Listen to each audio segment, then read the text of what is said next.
décision de la Cour de justice de l'Union européenne qui donne raison à une marque de luxe face à Amazon dans une plainte pour contrefaçon. C'est une première et c'est le chausseur français Louboutin qui en est à l'origine.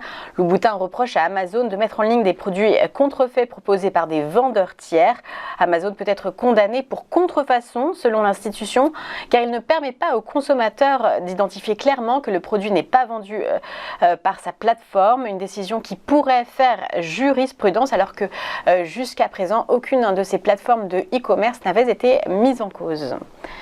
En Espagne, amende pour Total Energy et l'allemand RWE. C'est l'autorité de la concurrence espagnole qui l'a annoncé hier, jeudi, accusant les deux entreprises de ne pas avoir tenu leurs engagements en matière de livraison. Le groupe allemand a écopé de 3,6 millions d'euros d'amende et son concurrent français de 1,2 million d'euros d'amende, a précisé dans un communiqué la Commission espagnole. Selon cette institution, ces manquements portent sur des annulations de livraison de GNL par bateau.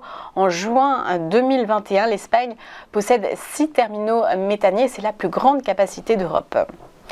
Et côté entreprise, Micron, spécialiste des microprocesseurs, devrait réduire ses effectifs de 10% après sa perte trimestrielle de 195 millions de dollars. Son chiffre d'affaires ayant lui reculé de 46% au cours des 3 derniers mois. Micron évoque l'inadéquation importante entre l'offre et la demande qui devrait continuer en début d'année et qui entraîne une rentabilité difficile dans ce secteur. En plus du plan de départ, des dépenses d'investissement devraient être coupées moins 40% cette année par rapport à l'année dernière à 7 milliards de dollars.